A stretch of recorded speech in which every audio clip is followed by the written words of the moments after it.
মৃত্যুদণ্ডপ্রাপ্ত জামায়াত নেতা নিজামীর রিভিউর পূর্ণাঙ্গ রায় প্রকাশের পর পাঠানো হয়েছে ট্রাইব্যুনাল ও কেন্দ্রীয় কারাগারে। প্রাণভিক্ষা না চাইলে রায় যে কোনো সময় কার্যকর করতে পারবে সরকার, জানালেন অ্যাটর্নি জেনারেল। তিনি যদি মার্সি পিটিশন না করেন, তার এই মৃত্যুদণ্ড কার্যকর করার জন্য যে প্রক্রিয়া, সেটা সম্পন্ন করার জন্য জেল কর্তৃপক্ষ পদক্ষেপ নেবে। দেখছিলেন প্রধান শিরোনাম। সন্ধ্যার সময়ের সঙ্গে আছি আমি জাফর সাদিক এবং আমি পারমিতা হিম। এবার অন্যান্য শীর্ষ সংবাদ। নিজামীর রিভিউ আপিল খারিজের পর পাকিস্তান উদ্বেগ প্রকাশ করায় দেশটির হাই কমিশনারকে তলব, কড়া প্রতিবাদ জানালো পররাষ্ট্র মন্ত্রণালয়। 16টি ইউনিয়নকে যুক্ত করে ঢাকার 2 সিটি কর্পোরেশনের আয়তন পুনর্বিন্যাস করা হবে, নিকারের বৈঠকে সিদ্ধান্ত। বাংলাদেশ ব্যাংকের অর্থ চুরির ঘটনায় সুইফটের 5 সদস্যকে জিজ্ঞাসাবাদ করবে সিআইডি। নতুন সংশোধিত ট্রানজ্যাকশন সিস্টেম উদ্দেশ্যমূলক ছিল বলে ধারণা। বাংলাদেশ থেকে আকাশপথে কার্গো পরিবহনের ওপর নিষেধাজ্ঞা শিথিল করেছে যুক্তরাজ্য ও অস্ট্রেলিয়া, জানালেন বিমানমন্ত্রী। এবং রমজানে ভোগ্যপণ্যের মূল্য স্থিতিশীল রাখতে নানা উদ্যোগ টিসিবির। বিভাগীয় ও জেলা সদরে খোলা ট্রাক ও খুচরা বিক্রয় কেন্দ্রের মাধ্যমে বিক্রির সিদ্ধান্ত।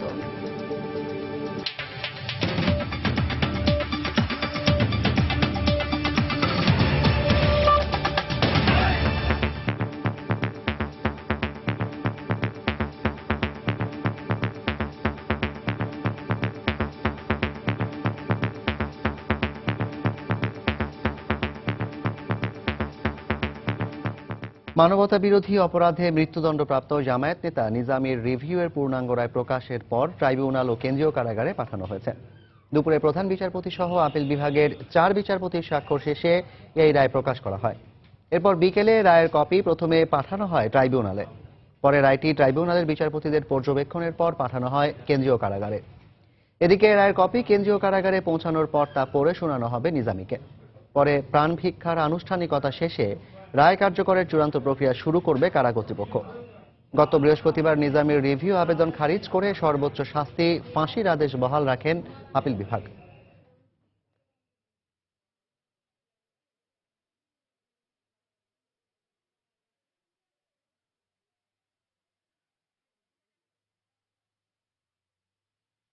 রায়টি ট্রাইব্যুনাল হয়ে যখন জেলখানায় যাবে, এটা তাকে দেখানো হবে এবং এর পরিপ্রেক্ষিতে জেল কর্তৃপক্ষ তাকে জানাবেন যে তিনি যদি রাষ্ট্রপতির কাছে প্রাণ ভিক্ষা চান, মার্সি পিটিশন করেন, তিনি তা করতে পারেন। একদিনের সময় দেওয়া হতে পারে এবং তিনি যদি মার্সি পিটিশন না করেন, তার এই মৃত্যুদণ্ড কার্যকর করার জন্য যে প্রক্রিয়া, সেটা সম্পন্ন করার জন্য জেল কর্তৃপক্ষ পদক্ষেপ নেবে। এদিকে রিভিউ খারিজ বিষয়ে আইন ও স্বরাষ্ট্র মন্ত্রণালয়কে অবহিত করে চিঠি দিয়েছেন আন্তর্জাতিক অপরাধ ট্রাইব্যুনাল। এই বিষয়ে আরো জানতে এই মুহূর্তে আন্তর্জাতিক অপরাধ ট্রাইব্যুনালে চলে যাব। সেখানে আছেন আমাদের সহকর্মী আফজাল হোসেন এবং কেন্দ্রীয় কারাগারের সামনে আছেন শফিক মোহাম্মদ। প্রথমেই যাব আফজালের কাছে। 6:45 মূলত সব আনুষ্ঠানিক প্রক্রিয়া শেষে আন্তর্জাতিক অপরাধ ট্রাইব্যুনাল মানবতা বিরোধী অপরাধে মৃত্যুদণ্ডপ্রাপ্ত জামায়াত নেতা মতিউর রহমান নিজামের যে আপিলের রিভিউয়ের রায়টি এখন ঢাকা কেন্দ্রীয় কারাগারে পাঠানোর পরে অলরেডি আমরা জানতে পেরেছি যে ঢাকা কেন্দ্রীয় কারাগারে রায়ের কপি পৌঁছে গেছে। তো এর আগে মূলত যে এই রায়ের কপিটি শুধুমাত্র যে ঢাকা কেন্দ্রীয় কারাগারে যায় সেটি কিন্তু নয়। তো ট্রাইব্যুনালের প্রসিকিউটর বা ট্রাইব্যুনালের সংশ্লিষ্টরা বা ট্রাইব্যুনালের রেজিস্ট্রার আমাকে জানিয়েছেন যে এই রায়ের কপিটি আইন মন্ত্রণালয় এবং স্বরাষ্ট্র মন্ত্রণালয়ে পাঠানো হয়েছে এবং জেলা ম্যাজিস্ট্রেটের কাছেও এই রায়ের কপিটি পাঠানো হয়েছে। তো এখন মূলত বলা চলে যে মানবতা বিরোধী অপরাধে মৃত্যুদণ্ডপ্রাপ্ত মতিউর রহমান নিজামীর সব ধরনের আইনি প্রক্রিয়া শেষ হয়ে গেছে। আন্তর্জাতিক অপরাধ ট্রাইব্যুনাল এই রায়ের কপিটি পাঠানোর মধ্য দিয়ে সব ধরনের আইনি প্রক্রিয়া শেষ করেছেন। এখন শুধুমাত্র তার কাছে মতিউর রহমানের কাছে সাংবিধানিক যে অধিকার, রাষ্ট্রপতির কাছে প্রাণ ভিক্ষার সেই অধিকারটি রয়েছে। যদিও অ্যাটর্নি জেনারেল বলেছেন যে এই প্রাণ ভিক্ষার জন্য তাকে যৌক্তিক কিছু সময় দেওয়া হবে, এরপরে যদি প্রাণ ভিক্ষা না চান তাহলে এই রায়টি কার্যকর করা হবে। তো আমরা এখন সবশেষ পরিস্থিতি জানতে আমরা ঢাকা কেন্দ্রীয় কারাগারের সামনে যাব, সেখানে আছেন আমাদের সহকর্মী শফিক মোহাম্মদ। আমরা এখন সেখানকার সর্বশেষ পরিস্থিতি জানতে শফিক মোহাম্মদের কাছে চলে যাচ্ছি। শফিক।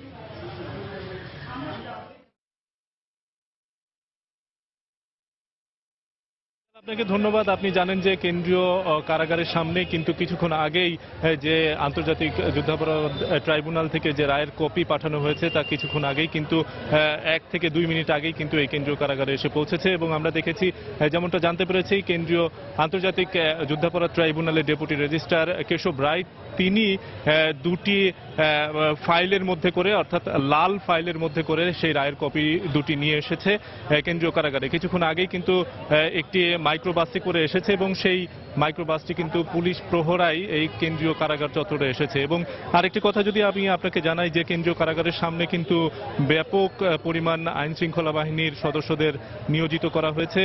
কেন্দ্রীয় কারাগারের যে কারারক্ষীরা আছে অর্থাৎ কারা পুলিশ আছে তাদের পাশাপাশি কিন্তু কেন্দ্রীয় কারাগারের সামনে সাদা পোশাকে আইন শৃঙ্খলা বাহিনীর বিভিন্ন সংস্থার যে সদস্য আছে তারা কিন্তু এখানে টহল দিচ্ছে, সাদা পোশাকে তারা টহল দিচ্ছে। পাশাপাশি কিন্তু এখানে পুলিশের যে সাধারণ যে পুলিশ আছে সেই পুলিশের সদস্যদেরও কিন্তু অতিরিক্ত সদস্য এখানে মোতায়েন করা হয়েছে।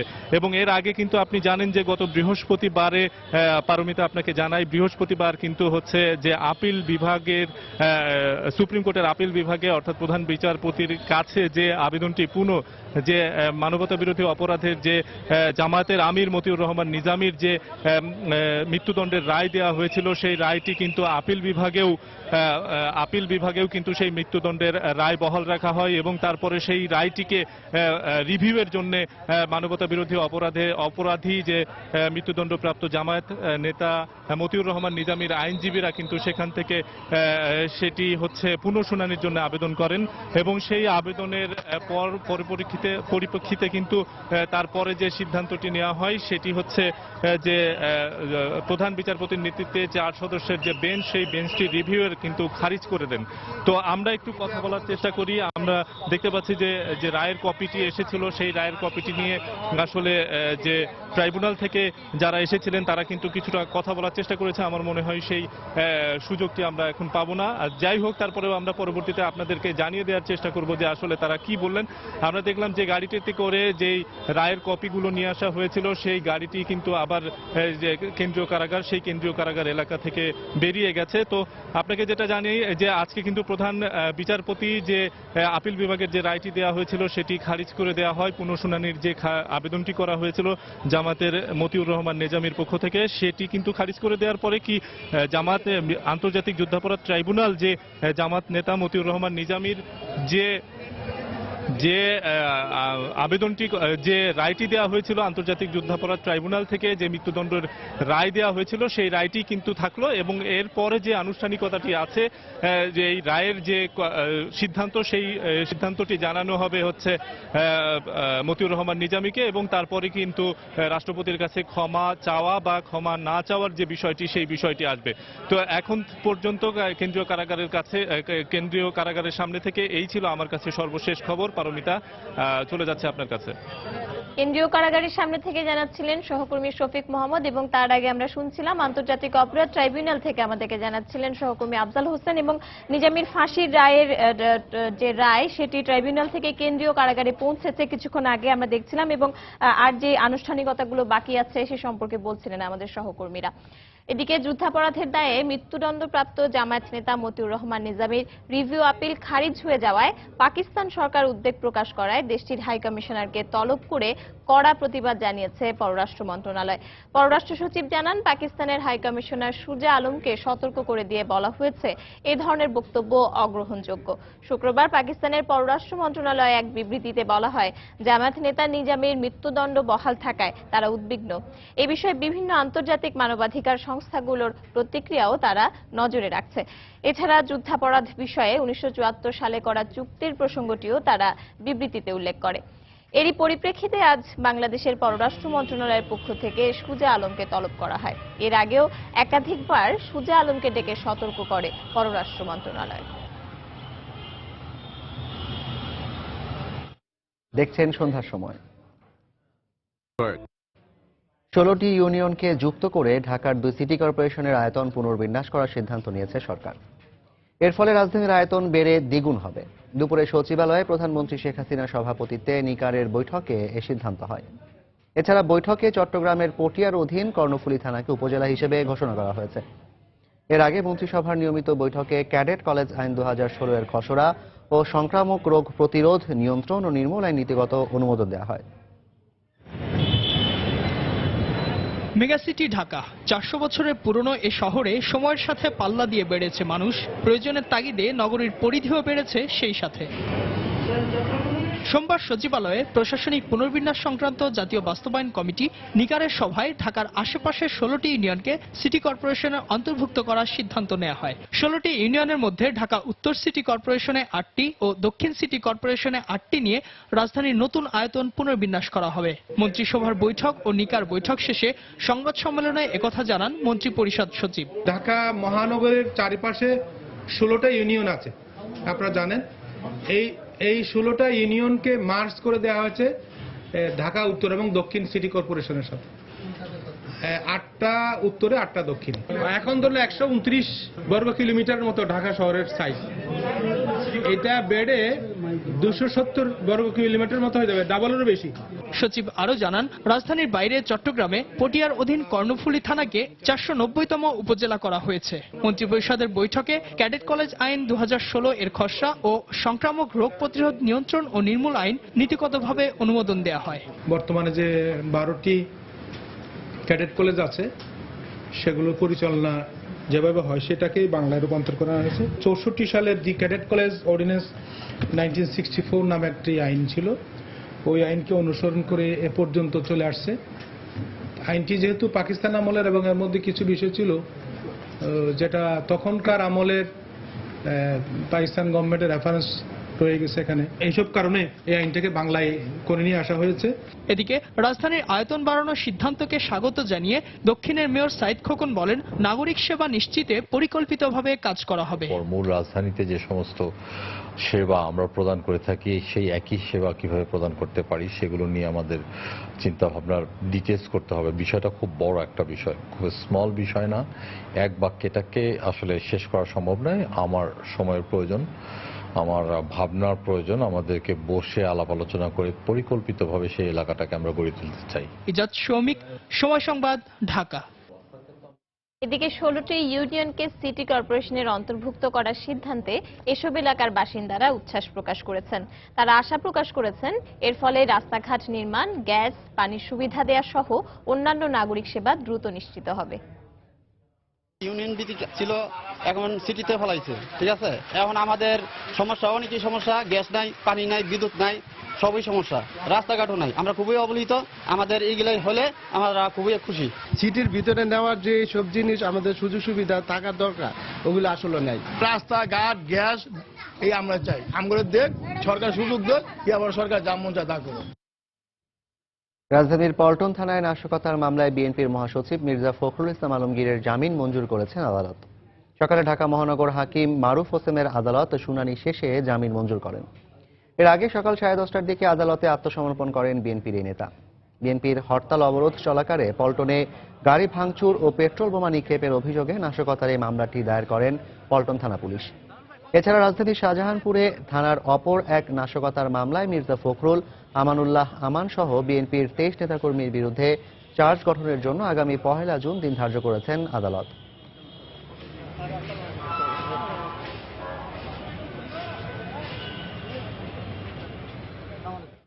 কেবা কারা একটা ককটেল নিক্ষেপ করছে, স্পেসিফিক কারো বিরুদ্ধে এলিগেশনে তিনি হাইকোর্ট থেকে জামিনে ছিলেন। যেহেতু জামিন দিয়েছিল পুলিশ রিপোর্ট পর্যন্ত, সেই কারণে আজকে তিনি সারেন্ডার করে জামিন চেয়েছেন। আদালত সন্তুষ্ট হয়ে জামিন মঞ্জুর করেছেন। বিএনপি মহাসচিব মির্জা ফখরুল ইসলাম আলমগীর বলেছেন, একদলীয় শাসন দীর্ঘস্থায়ী করতেই বিচার বিভাগের স্বাধীনতা ক্ষুণ্ণ করতে চায় সরকার। বিকেলে বিএনপির ভাইস চেয়ারম্যান সাদেক হোসেন খোকার রোগ মুক্তি কামনায় রাজধানীর গোপীবাগে আয়োজিত দোয়া অনুষ্ঠানে তিনি এ মন্তব্য করেন। দেশে রাজনৈতিক ও সাংবিধানিক সংকট চলছে বলে মন্তব্য করে মির্জা ফখরুল আরো বলেন, জনগণের নির্বাচিত সরকার ছাড়া এই সংকট থেকে উত্তরণের কোনো উপায় নেই।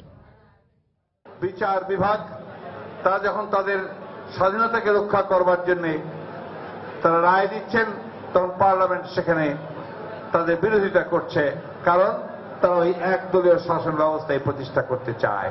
তারা বিচার বিভাগের স্বাধীনতাকে রক্ষা করতে চায় না। আজকের এই বাংলাদেশ যে সংকটে পড়েছে, একদিকে রাজনৈতিক সংকট, অন্যদিকে যে সাংবিধানিক সংকট, এই সংকটকে মুক্ত করতে হলে সত্যিকার অর্থেই জনগণের নির্বাচিত একটি সরকার ছাড়া এর কোনো বিকল্প নেই। সন্ধ্যার সময় আরো থাকছে লক্ষ্মীপুরের শিশু শ্রমিককে পিটিয়ে হত্যার অভিযোগ, বেকারি মালিক সহ আটক 2, হত্যা করা হয়েছে শ্বাসরোধে, জানালেন চিকিৎসক।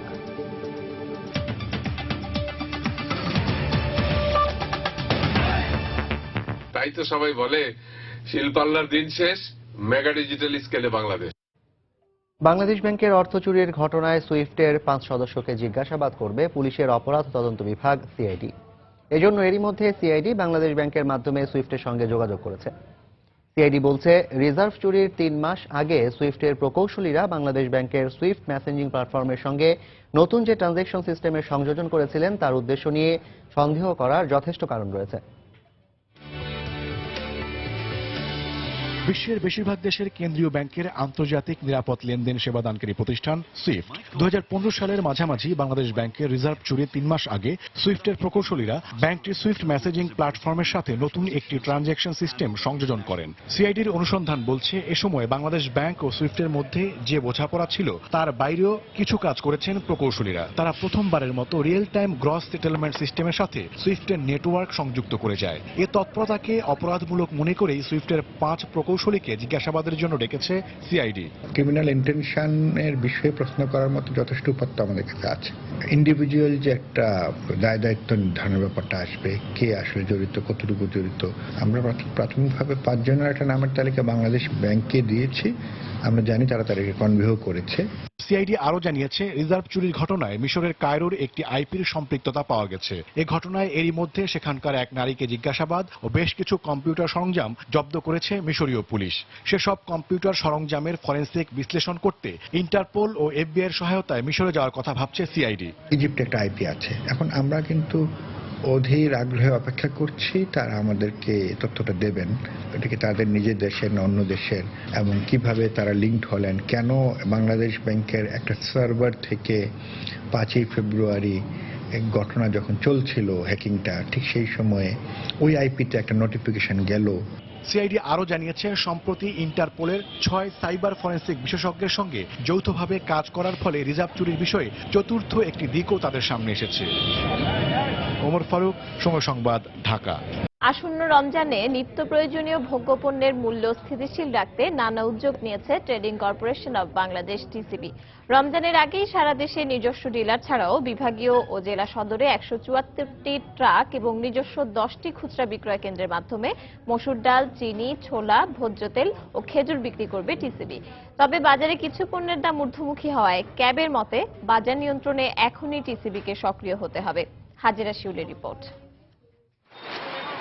সারা বছর বাজারে সেভাবে সক্রিয় না থাকলেও রমজানকে সামনে রেখে গত নভেম্বর থেকে প্রস্তুতি শুরু হয়েছে টিসিবির। ইতিমধ্যে পর্যাপ্ত চিনি ও মসুর ডাল মজুত করা হয়েছে। ভোজ্য তেল ও খেজুর কেনার প্রক্রিয়াও সম্পন্ন বলে জানানো হয় প্রতিষ্ঠানটির পক্ষ থেকে। সারা দেশে নিয়োজিত ডিলারদের পাশাপাশি ভ্রাম্যমাণ ট্রাকের মাধ্যমে ও খুচরা বিক্রয় কেন্দ্রে বাজার দরের চেয়ে কম দামে রমজানের এই 5টি অপরিহার্য পণ্য বিক্রি করবে টিসিবি। তবে এখনো পণ্যের মূল্য নির্ধারণ করা হয়নি। আমরা ইতিমধ্যেই মসুর ডাল এবং চিনির মজুত করে তুলেছি। স্থানীয় বাজার থেকে ভোজ্য তেল সংগ্রহ করব, আর ছোলাটা মাসের মাঝামাঝিতে আমাদের গোদামে চলে আসবে।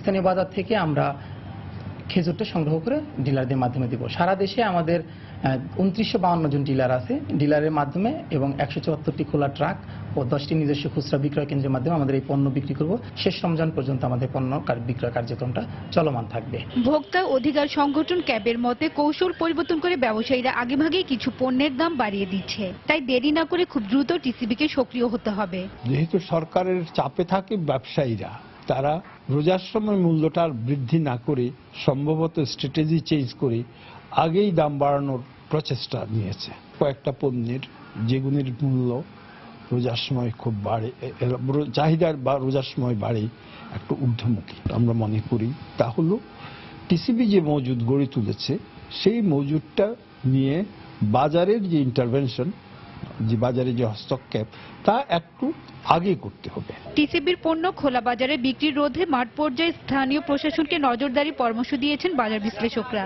এছাড়া শুধু রমজানের আগে নয়, বাজার নিয়ন্ত্রণের টিসিবিকে সারা বছরই বাণিজ্যিক ভিত্তিতে পরিচালনার আহ্বান জানিয়েছেন সংশ্লিষ্টরা। হাজারের শিউলি, সময় সংবাদ, ঢাকা।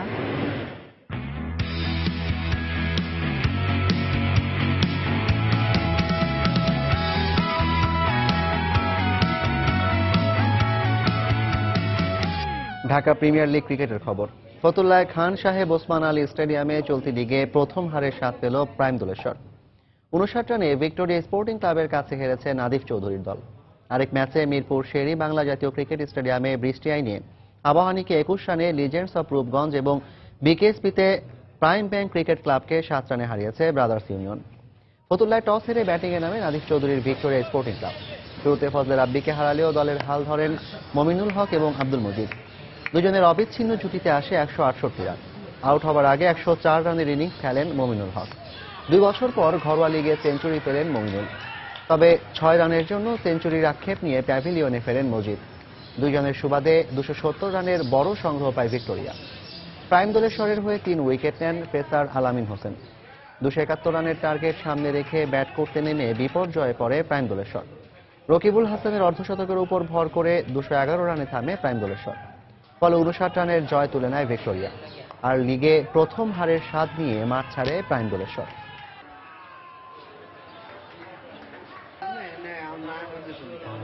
তুমি আবার এসেছো?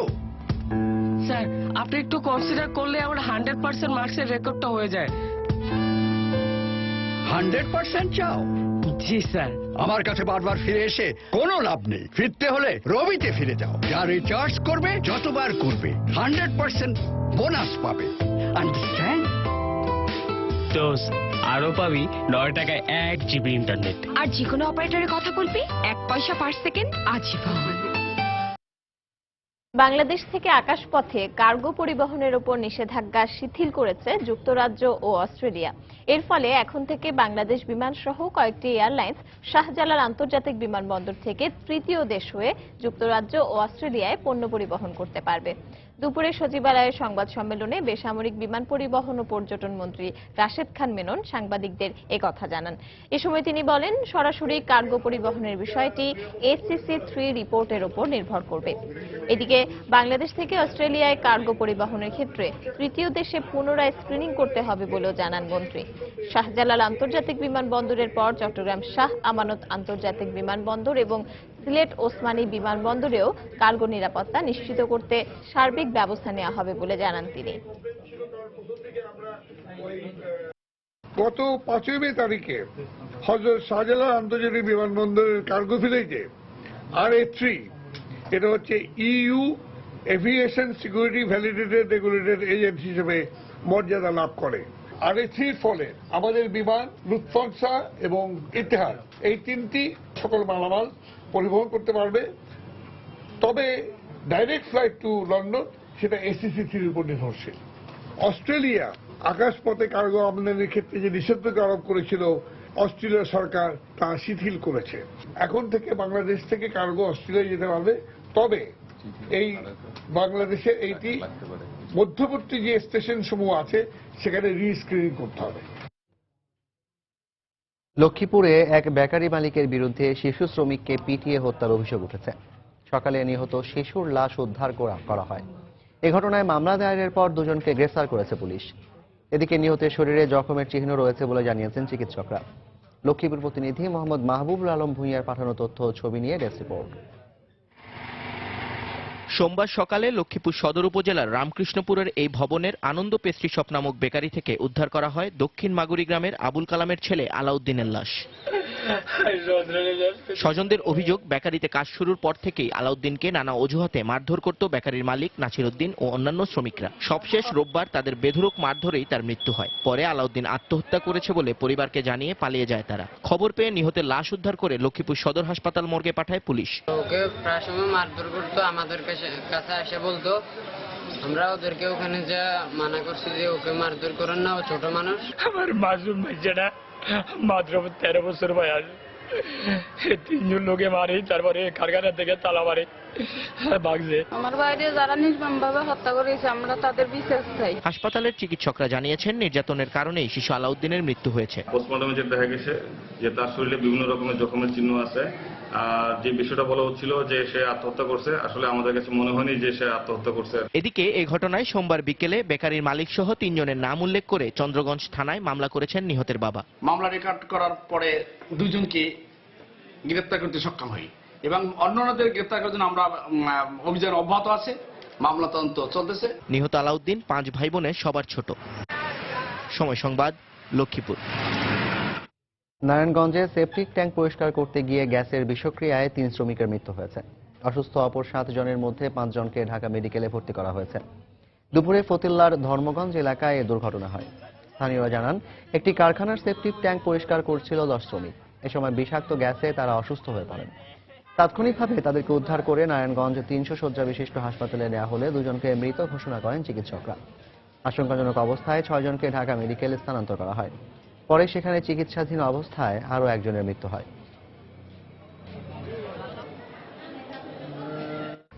সন্ধ্যার সময় আরো থাকছে।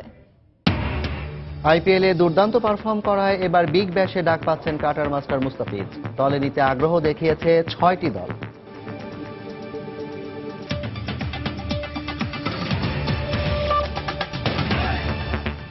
আরএফএল ওয়াটার পাম্প, পানি দেবে টেনশন নয়।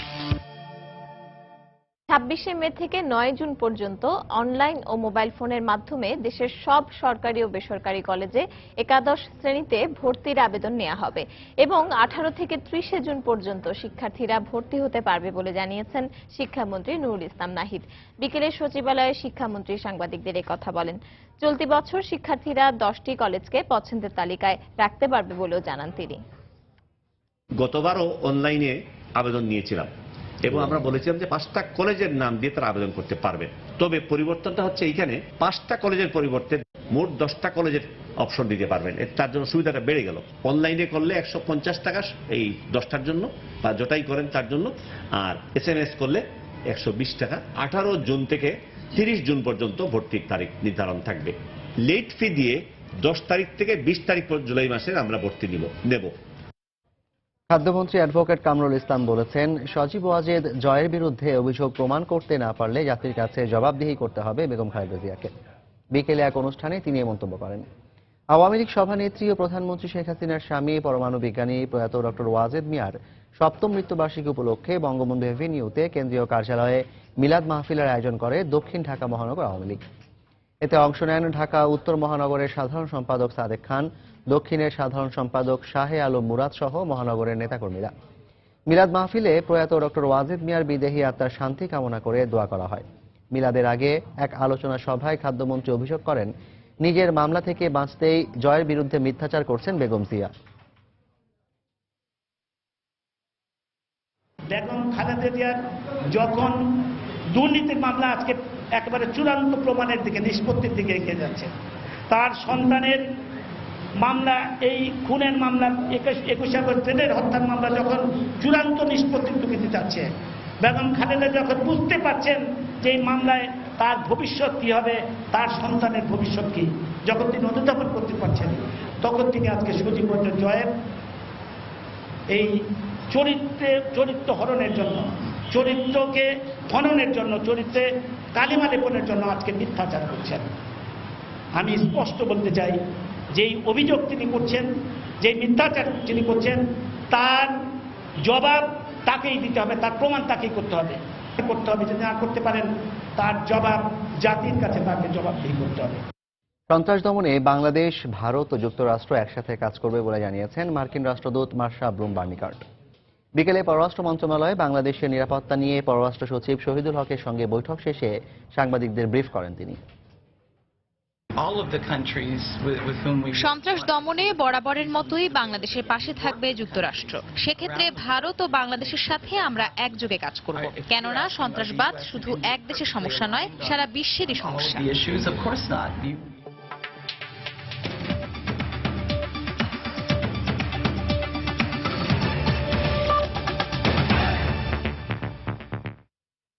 কানাডার তেল সমৃদ্ধ অঞ্চল অ্যালবার্টায় ভয়াবহ দাবানল ফোর্ট ম্যাকমারের পার্শ্ববর্তী শহর এডমন্টনেও ছড়িয়ে পড়েছে।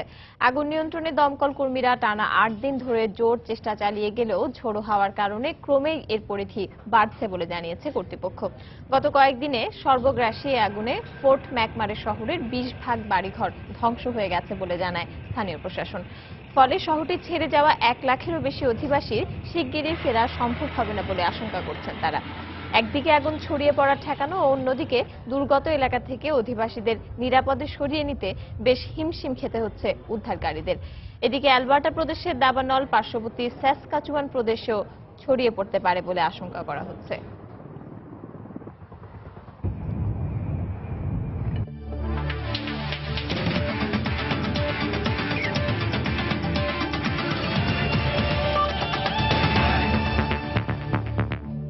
খেলার খবর, আইপিএলে দুর্দান্ত পারফর্ম করা এবার অস্ট্রেলিয়ান ফ্র্যাঞ্চাইজি লিগ বিগ ব্যাশে দল পেতে যাচ্ছেন কাটার মাস্টার মুস্তাফিজ। বিগ ব্যাশের আসন্ন মৌসুমের জন্য তাকে অন্তত 6টি দল আগ্রহ প্রকাশ করেছে। তবে কাটার মাস্টার কোন দলে ভিড়বেন তা নিশ্চিত হয়নি এখনো। আজ আন্তর্জাতিক গণমাধ্যম বিষয়টি নিশ্চিত করেছে। বিগ ব্যাশের 7টি দলের মধ্যে মেলবোর্ন স্টার্স তাদের বিদেশি রেজিস্ট্রেশনের কোটা পূরণ করলেও এখনো বাকি আছে 6টি দল। মুস্তাফিজকে দলে পাওয়ার দৌড়ে সবচেয়ে এগিয়ে আছে মেলবোর্ন রেনেগেডস। তাদের বিদেশি 2 কোটায় মুস্তাফিজ ও ডোয়াইন ব্রাভোকে নিতে চান দলটির কোচ টম মুডি।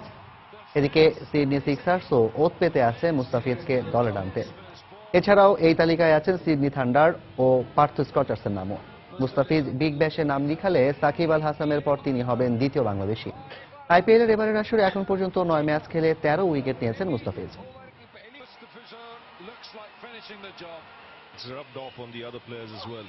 হকির খবর, 8 বছর পর আবারও ক্লাব কাপ হকির শিরোপা জিতল আবাহনী লিমিটেড। মাওলানা ভাসানী হকি স্টেডিয়ামে আবাহনী 5-1 গোলে উড়িয়ে দিয়েছে 4 বারের চ্যাম্পিয়ন উষা ক্রীড়া চক্রকে। ম্যাচ সেরা হয়েছেন বিজয়ী দলের মাকসুদ আলম। 2012 ও 14 সালের পর এবারও ফাইনালের মঞ্চে উষা ক্রীড়া চক্রের মুখোমুখি আবাহনী। ম্যাচের 7 মিনিটে মালয়েশিয়ান রিক্রুট ফাইজালের গোলে এগিয়ে যায় 4 বারের চ্যাম্পিয়ন উষা। ম্যাচের 16 মিনিটে আবাহনীর হয়ে সমতাসূচক গোল করে উষার হ্যাটট্রিক শিরোপার স্বপ্নে প্রথম আঘাত হানেন মোহাম্মদ তসিফ আরশাদ। 27 মিনিটে গেল 2 আসরের রানার্স আপ আকাশে নীল জার্সিধারীদের 2-1 লিড এনে দেন মোহাম্মদ ইরফান। 41 মিনিটে শাকিল আব্বাসের গোলে আরও এগিয়ে যায় আবাহনী। এর 8 মিনিট পর শাফকাত রসুলের গোলে শিরোপা অনেকটাই নিশ্চিত হয়ে যায় আকাশে নীল জার্সিধারীদের। 56 মিনিটে আরশাদের দ্বিতীয় গোলে তৃতীয়বারের মতো শিরোপা জয়ের উল্লাসে মাতে আবাহনী। ম্যাচে আবাহনীর হয়ে 5টি গোলই করেছেন দলটির পাকিস্তানি খেলোয়াড়রা।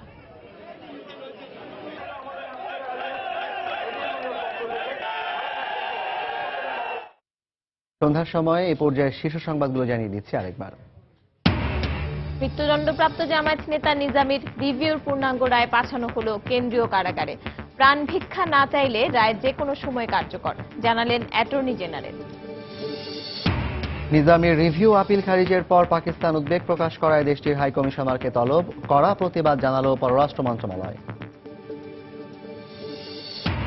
16টি ইউনিয়নকে যুক্ত করে ঢাকার 2 সিটি কর্পোরেশনের আয়তন পুনর্বিন্যাস করা হবে, নিকারের বৈঠকে সিদ্ধান্ত, উচ্ছ্বসিত এলাকাবাসী।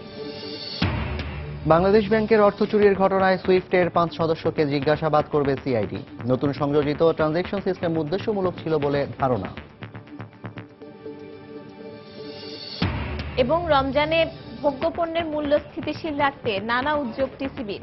বিভাগীয় ও জেলা সদরে খোলা ট্রাক ও খুচরা বিক্রয় কেন্দ্রের মাধ্যমে বিক্রির সিদ্ধান্ত। এই ছিল সন্ধ্যার সময়। যে কোনো খবর পেতে ভিজিট করুন সময় নিউজ.টিভি। সঙ্গে থাকুন সময়।